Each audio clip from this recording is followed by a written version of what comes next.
Thanks to everyone who have subscribed. If you have not, please do. And thanks for coming out here. I really appreciate you.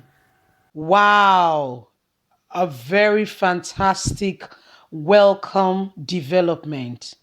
Governor Gordon Obaseki, so many people wondered and say, Apollo Media, why do you always report on Governor Gordon Obaseki among others? We kind of find out like you report more on him. I'll tell you what, I feel, and that's my opinion, and I believe I'm entitled to it. Among the governors we have now, he's one of the few who, in my opinion, I'm not saying he's a saint, don't get me wrong, is tending towards the right side. What do I mean by that?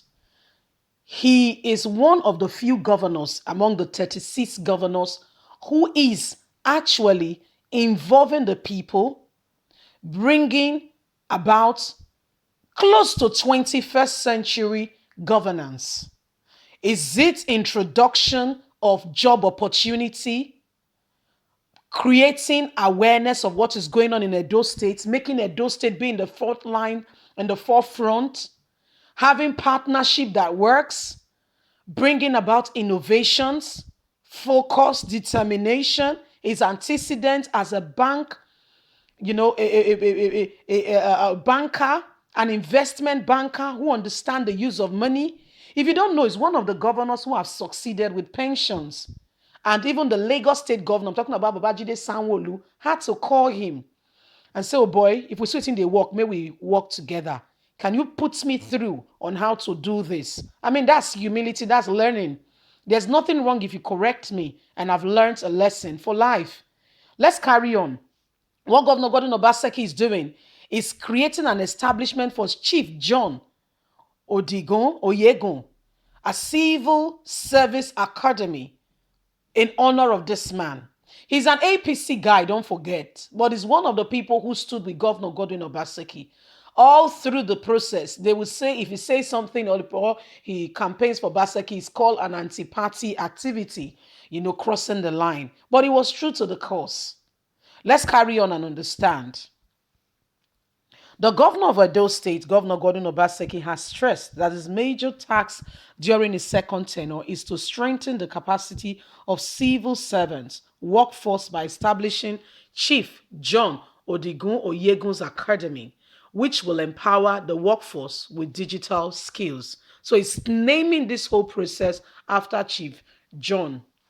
The governor also revealed that the scriptural and the salaries and wages of ex-governors and former political officers holders in the state are not his priority as it consumes only a little bulk of the state budget. The governor who took office yesterday to start his second tenure officially after the inauguration said this in a television program, Politics Today on Channels Television, which was monitored by the breaking news. He said, borrow at the local government and the state has to be optimistic.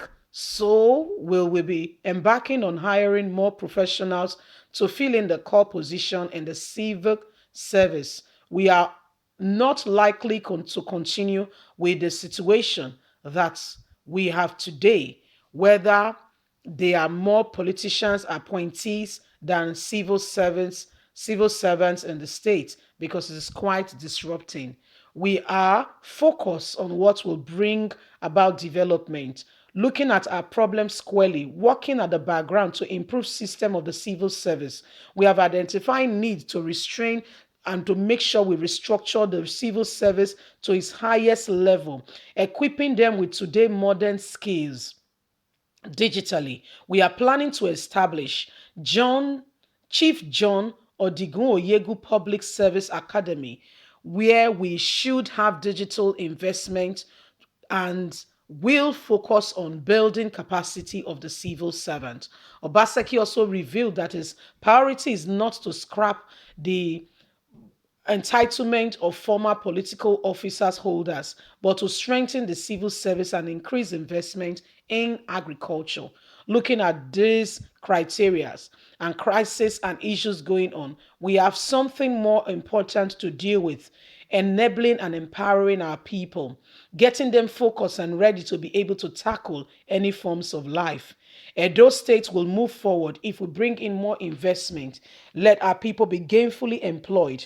On the breakdown of law and order and the general insecurity in the state, the governor said that the thugs that were brought in during the election and armed with all kinds of dangerous weapons were responsible for the rise in crisis in the state. The governor went further to say that it was actually the thugs that broke into the two prisons in the state in an attempt to free colleagues and burn down the parts of the facilities of the Nigerian Corrections Service. All their thoughts and plans will not stand. It will definitely fail because we are working hard and making sure that things are done very well. So that's Governor Gordon Obaseki speaking on Channels Television, where he was given, insight into some of the activities that will be going on in the forthcoming days. And one of such activity is putting up together an academy that will bring in civil servants who are already working but need a re-overhauling of the whole system. Civil servants who will learn the use of modern technology so that they can adequately face every area of life, so that they can stand up for today's century and be able to, stand with their counterparts shoulder to shoulder and be relevant. The need for relevance, it cannot be overemphasized. Why people need to stand together and do what is right to make sure that they are well equipped, positioned in position in such a way that they are not left behind. The world is moving so fast, and analog and digital, digital is taking over the space of analog. So this is what is happening gradually, and this is where the nation is beginning to face to. And like I said at the very beginning, this is why Governor Gordon Obaseki, in my opinion, I feel is leading by a mile. Having that thought at all to say people of the state needs to be civil servants, or those already working needs to be equipped so that they can face today's life challenges, I think is welcoming. I think it's expedient. I think it's important. I think it's most welcome, to mention, but if you how they should be able to, mark up shoulder to shoulder with their counterparts all over the world. This is very, very awesome, you see. And I wish that other governors and other people will follow suit and put things in place and in perspective to make. This is why we say he's leading by a mile. And when somebody is leading, is leading. How many governors have thought about, do you want to compare any of the northern governors, about innovating the people they already have, the working class? Leave us a comment. God bless you. Bye for now.